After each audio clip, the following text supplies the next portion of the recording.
Depuis qu'il est arrivé au pouvoir, on estime que le peuple congolais a perdu des milliards d'euros sur ses ressources naturelles, puisque Kabila a vendu des concessions minières largement en dessous du prix du marché.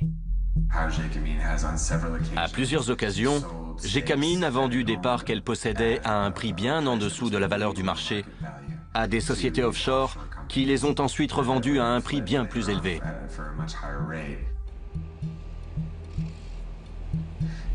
L'un des marchés les plus douteux qu'ait passé Gécamine est celui du projet SMKK sur le cuivre et le cobalt, dont 50% appartient à la société minière kazakh appelée ENRC.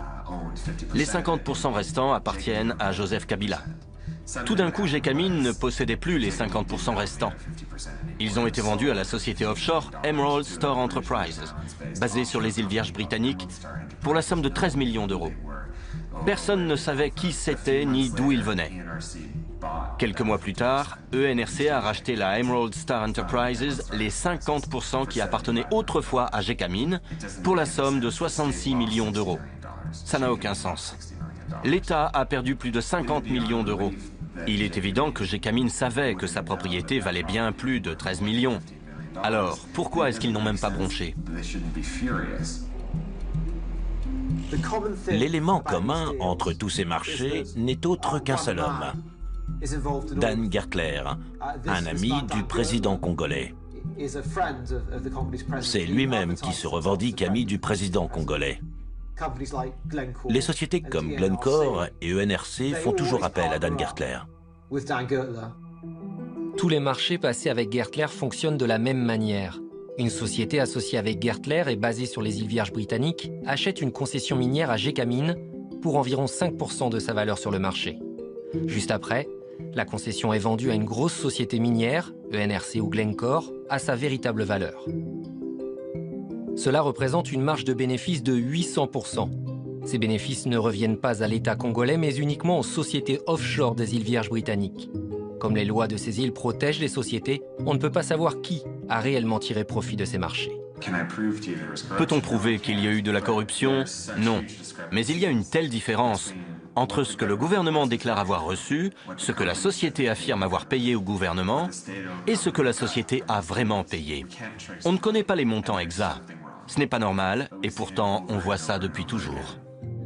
Le chiffre d'affaires annuel de la société ENRC basée à Londres s'élève à plus de 3 milliards d'euros. Celui de Glencore, également basé à Londres, s'élève à plus de 2 milliards d'euros.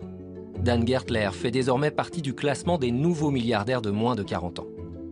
Combien est-ce que le Congo a véritablement perdu? Nous n'avons pas toutes les données, mais en analysant simplement 5 marchés de ce type qui ont été passés, on estime que le Congo a perdu au moins 1,2 milliard d'euros, uniquement sur ces 5 marchés-là.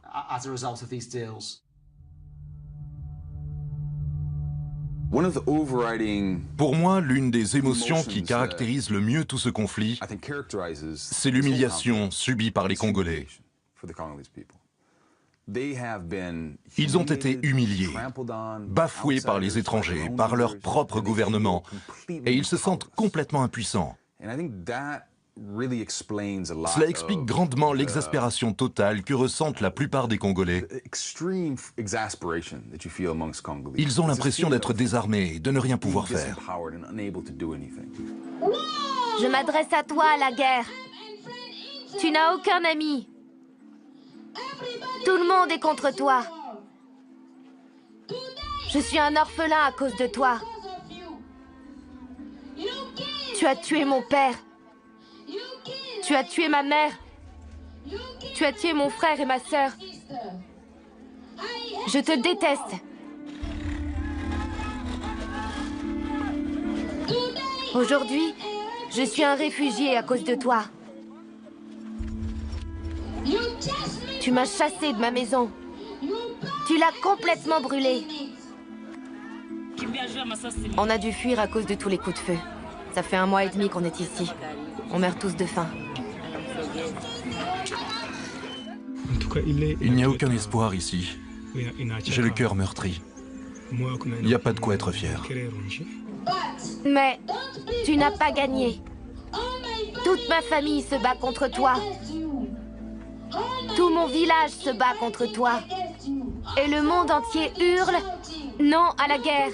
Non à la guerre! Non à la guerre !» Je m'appelle Samuel.